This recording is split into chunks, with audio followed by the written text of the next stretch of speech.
हिंदुस्तान की अर्थव्यवस्था दुनिया की चौथे नंबर की अर्थव्यवस्था बन गई है। इस पर कांग्रेस पार्टी की क्या प्रतिक्रिया? हमारे साथ बातचीत करने के लिए कांग्रेस की social media head Supriya Shrinate ji. Supriya ji, देश के लिए गौरव का विषय, चौथे नंबर की अर्थव्यवस्था बन गए हम। बिल्कुल गौरव का विषय। मुझे इसमें कोई संदेह नहीं है कि हम एक दिन पहली भी बन जाएंगे, लेकिन इस अर्थव्यवस्था के बढ़ने का फायदा किसे हो रहा है और इसका प्रतिबिंब ग्राउंड पर क्यों नहीं दिख रहा है, इस पर भी चर्चा करनी चाहिए। मुझे ऐसा लगता है जीडीपी तो एक्सपैंड हमारा होगा ही, क्योंकि हमारी इतनी आबादी है, वो लगातार एक्सपैंड होता जा रहा है, अच्छी बात है, इसमें सबका कंट्रीब्यूशन रहा है। लेकिन पर कैपिटा जीडीपी हमारे आपके और भी जो निम्न मध्यम वर्ग के या गरीब लोग हैं, उनकी औसत आय, उनका औसत जीडीपी क्या है, बात और मुद्दा वो है। हिंदुस्तान के औसत पर कैपिटा जीडीपी $2800 है। ये मैं सिर्फ आपको एक आंकड़ा दे रही हूं जिससे आपको पता चलेगा। $2800 हमारा पर कैपिटा जीडीपी है। हमने जापान को टेक ओवर किया है जिसका 33,000 से ऊपर है। $33,000 प्रति पर्सन वहां का जीडीपी है। हमने इससे पहले ब्रिटेन को ओवरटेक किया था, उनका $55,000 प्रति व्यक्ति जीडीपी है। हम 2800, जापान 33,000, यूके 55,000। मैं अमेरिका की बात भी नहीं कर रही हूं। तो थोड़ा सा ये देखना पड़ेगा कि ये जो ग्रोथ जिसकी बात करी जा रही है, इसका फायदा किसको मिल रहा है। आज असलियत ये है कि पर कैपिटा जीडीपी में हम शायद 136वें नंबर पर आते हैं पूरे विश्व में। कोंगो और ये सारी कंट्रीज हमारे आसपास हैं। मेरा अपना मानना है कि पिछले 11 सालों में जिस तरह से इनइक्वालिटी, जो अमीर और गरीब के बीच की खाई है, वो बढ़ी है, और जिस तरह से हमें इसके लक्षण दिख रहे हैं। देखिए, जब ग्रोथ होती है तो आपको हर तरफ ग्रोथ नजर आती है। 2004 से 14 के बीच में आपको ग्रोथ नजर आती थी, लोगों ने गाड़ियां खरीदी, लोगों ने इन्वेस्टमेंट किए, बड़ा मध्यम वर्ग बना, 27 करोड़ लोग गरीबी की सीमा रेखा से निकले। अभी क्या हो रहा है? सारी की सारी ऑटो कंपनीज ये कह रही हैं उनकी गाड़ियां नहीं बिक रही हैं। सारी की सारी ऑटो कंपनीज अपनी इन्वेंट्री के बारे में बात कर रही हैं, टू व्हीलर सेल नहीं हो रही है। 50,000 लोग सेंट्रल यूनिवर्सिटी से नाम कटवा रहे हैं। लोगों का जो हाउस होल्ड सेविंग है वो आधी हो गई है। गोल्ड, अपना सोना गिरवी रखकर जो लोग लोन लेने को, घर चलाने को मजबूर हैं, उसमें 50% की उछाल हो रही है।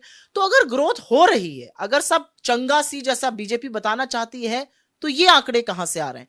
आज हिंदुस्तान में औसतन 19 लोग खुदकुशी कर रहे हैं आर्थिक तंगी के चलते रोज।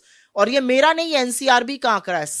जो लास्ट पब्लिश्ड आंकड़ा है 2022 का, 7,000 लोगों ने उस साल आर्थिक तंगी के चलते आत्महत्या की। मतलब 19 लोग रोज। और सरकार इस पर कोई ध्यान नहीं देना चाहती, एक बिगुल बजाया जा रहा है। मुझे लगता है ये दिक्कत तलब है। कहाँ पर कमी है? आप जवाब कह रही हैं कि नहीं, आप पूछिए पहले अपना सवाल। कहाँ पर आखिर वो कमी है, क्योंकि चौथे नंबर की अर्थव्यवस्था तो हम बन रहे हैं। आप जो सवाल उठा रही हैं कि दिखाई क्यों नहीं दे रहा है वो आम जनता के बीच, गरीब जनता के बीच, मध्यम वर्ग के बीच, वो फायदा क्यों नहीं दिख रहा है, तो कहाँ पर कमी है? देखिए, एक तो सबसे पहली कमी है कि सरकार के आंकड़े ही बता रहे हैं कि बदहाली है।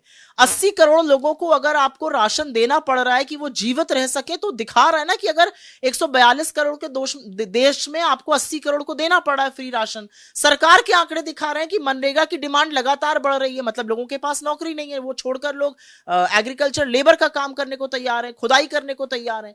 और दूसरा, मुझे ऐसा लगता है सबसे बड़ी समस्या यह है कि हम ये स्वीकारने को तैयार नहीं है कि समस्या है। आज जिस ढोल ताशे से इसको बचाया जा रहा है और इसके बारे में चर्चा की जा रही है, तो हम ये मानने को ही तैयार नहीं है कि बेरोजगारी है। हम मानने को ही तैयार नहीं है कि अर्थव्यवस्था में इनइक्वालिटी बढ़ी है। हम मानने को ही तैयार नहीं है कि आर्थिक विषमताएं बढ़ रही हैं। जब तक आप वो नहीं मानिएगा, तो आप सोल्यूशन कैसे करिएगा? सरकार बेरोजगारी नहीं मांगती, सरकार महंगाई नहीं मांगती। महंगाई की बात करिए, वो कहेंगे हम लहसुन प्याज नहीं खाते। बेरोजगारी की बात करिए, वो कहेंगे पकौड़े तल लो। वो अपने आंकड़े बताने लगते हैं। अगर सबको रोजगार मिल रहा होता, तो एक टॉयलेट क्लीनर की नौकरी के लिए पीएचडी वाला क्यों लाइन में खड़ा रहता? एक पियोन की नौकरी के लिए कोई एमए, एमडी, एमबीए लड़के क्यों खड़े रहते? असलियत यह है कि एक्सेप्ट ही नहीं किया जा रहा है, मुंह फेरा जा रहा है जो वस्तुतः स्थिति है उससे।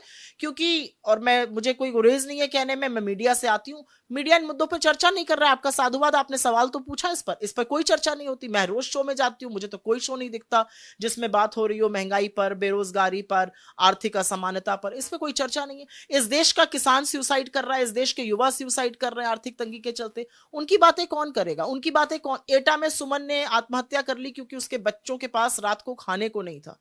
उसकी चर्चा कहां पे हो रही है? कोई चर्चा नहीं हो रही है। बहुत बहुत शुक्रिया टीवी 9 से बात करने के लिए। तो ये थी सुप्रिया श्रीनेत्र। दिल्ली से कैमरून गंगा के साथ कुमार विक्रांत सिंह, टीवी 9 भारतवर्ष।